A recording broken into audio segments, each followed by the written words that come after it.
Capítulo 13. A transcendência divina. O Senhor nosso Deus, não há outro como Tu nos céus ou na terra. Tua é a grandeza, a dignidade e a majestade.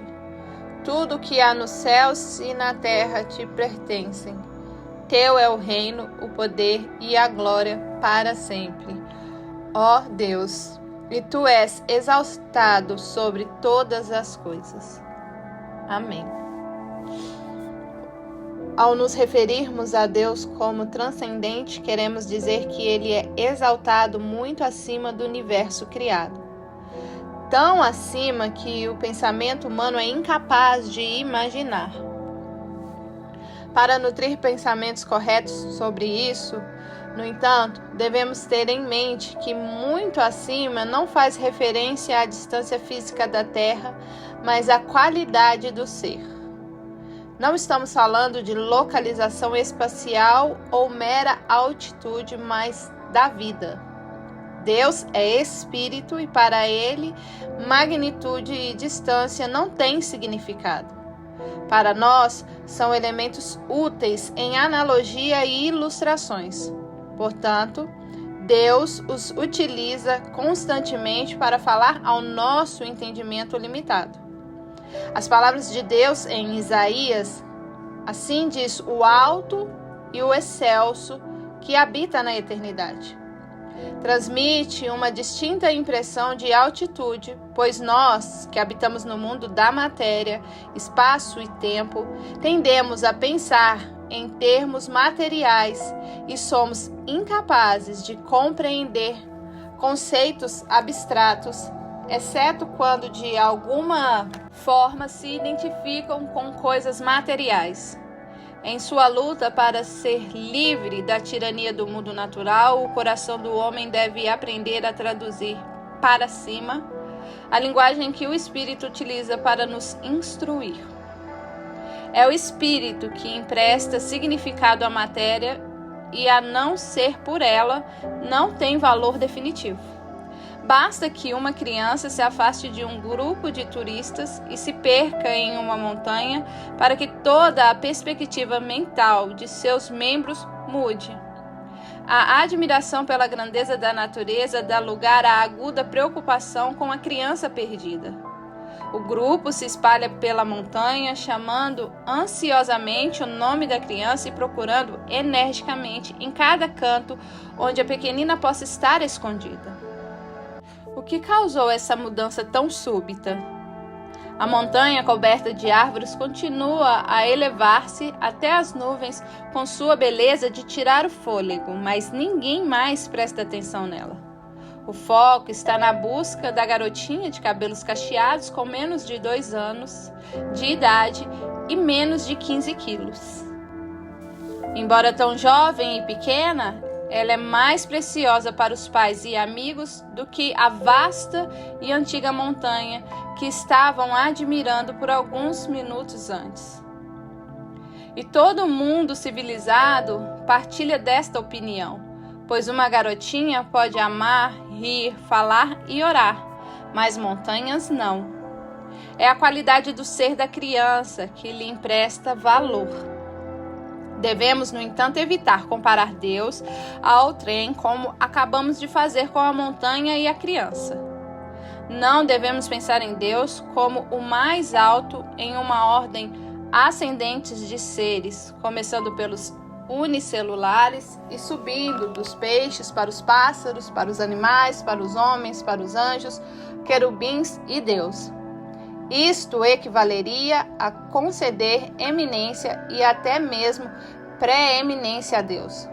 Mas não basta. Devemos reconhecer sua transcendência no inteiro significado da palavra. Deus permanece eternamente apartado e inacessível em luz. Ele está tão acima do arcanjo quanto da largata, pois a distância entre o arcanjo e a largata é finita, enquanto aquela entre Deus e o arcanjo é infinita. A largata e o arcanjo, ainda que distantes entre si na escala das criaturas, têm em comum o fato de ambos terem sido criados. Pertencem ambos à categoria daquilo que não é Deus e estão infinitamente distantes do Altíssimo. A reticência e a compulsão lutam eternamente no coração daquele que deseja falar sobre Deus. Como poderiam mortais poluídos ousar cantar tua glória ou tua graça? Fazemos muito abaixo de teus pés e vemos apenas sombras da tua face. Isaac Watts. Entretanto, temos o consolo de saber que é o próprio Deus quem estimula o nosso coração a buscá-lo. Torna possível que o conheçamos em alguma medida e se agrada mesmo com o mais pálido esforço de torná-lo conhecido.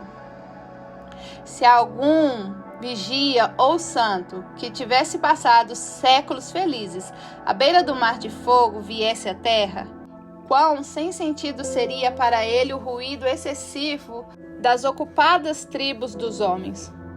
Quão estranhas e vazias lhe soariam as palavras monótonas, rançosas e inúteis vindas semana após semana dos púlpitos.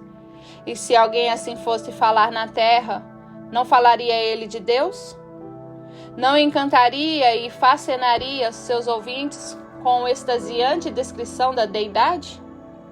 E após ouvi-lo, seríamos capazes de aceitar uma teologia inferior a esta, a doutrina de Deus? Não. Exigiríamos de quem quer que presumisse nos ensinar, que falasse do alto do monte da visão divina ou permanecesse calado. Quando o salmista presenciou a transgressão dos perversos, seu coração lhe revelou o motivo. Não há temor de Deus perante seus olhos. Explicou, e ao dizer isso, revelou-nos a psicologia do pecado. Ao deixar de temer a Deus, eles não hesitam em transgredir suas leis. O medo das consequências não é eficaz ou suficiente se o temor de Deus desaparece. Antigamente, falava-se dos homens de fé que caminhavam no temor de Deus e que serviam ao Senhor com temor. Por mais que fosse íntima a sua comunhão com Deus, por mais ousada que fossem suas orações, sua vida religiosa estava alicerçada no conceito de um Deus imponente e temível. Essa ideia de um Deus transcendental perpassa toda a Bíblia e influencia o caráter dos santos. Esse temor de Deus ia além de uma percepção natural de perigo. Era um medo irracional, um agudo sentimento de insuficiência pessoal perante ao Deus Todo-Poderoso. Sempre que Deus aparecia aos homens nos tempos bíblicos, os resultados eram idênticos: um avassalador senso de terror ou desalento, uma perturbadora percepção de pecado e culpa. Quando Deus falou, Abraão prostrou-se sobre a terra para ouvir. Quando Moisés viu o Senhor na sarça ardente, ele escondeu a face com medo de olhar para Deus. A visão que Isaías teve de Deus arrancou-lhe o grito: ai de mim! E a confissão: estou perdido, porque sou homem de lábios impuros. O encontro de Daniel com Deus provavelmente foi o mais assustador e maravilhoso de todos. O profeta ergueu os anjos e viu aquele cujo corpo era como o berilo e o seu rosto como um relâmpago. Os seus olhos eram como tochas de fogo e os seus braços e os seus pés como brilho de bronze polido. A voz das suas palavras como a voz de uma multidão. Sou eu, Daniel. Vi aquela visão. Escreveu ele posteriormente. Pois os homens que estavam comigo não a viram. Não obstante, caiu sobre eles um terror grande e fugiram para se esconder. Fiquei, pois, eu só a contemplar a grande visão, e não ficou forças em mim. Desfigurou-se a feição do meu rosto, e não retive força alguma. Contudo, ouvi a voz das tuas palavras, e ouvindo o som das suas palavras, eu caí num fundo sono com o rosto em terra. Essas experiências demonstram que uma visão da transcendência divina encerra imediatamente qualquer controvérsia entre o homem e seu Deus. A beligerância do homem se esvazia e ele está pronto para seguir os passos de Saul, perguntando mansamente: Senhor, o que queres que eu faça? De modo inverso, a autoconfiança dos cristãos modernos, a leviandade despreocupada presente em tantos de nossos eventos religiosos e o chocante desrespeito pela pessoa de Deus são evidências conclusivas de uma profunda cegueira de coração.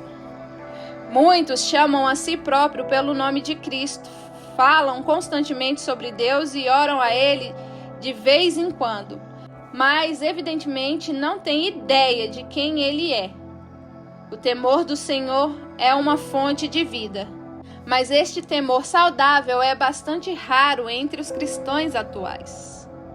Certa vez, conversando com um amigo, Erich Mann, o poeta Goethe, voltou seus pensamentos à religião e falou sobre o abuso do nome divino.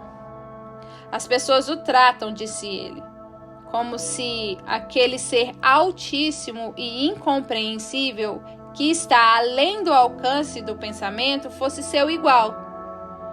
Não fosse assim, não diriam: ó Senhor Deus querido, ó querido Deus, ó bom Deus. Esta expressão para ele se torna especialmente para o clero, que a traz diariamente na boca uma mera frase, um nome vazio, ao qual não relacionam qualquer pensamento. Se estivessem impressionados por sua grandeza, ficariam mudos e em reverência sequer o nomeariam.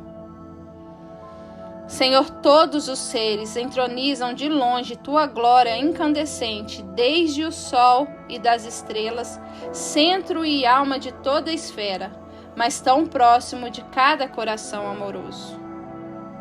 Senhor, de toda a vida, acima e abaixo, cuja luz é verdade, cujo calor é amor, diante de teu trono de fogo, não buscamos brilho algum em nós mesmos. Oliver Wendell Holmes.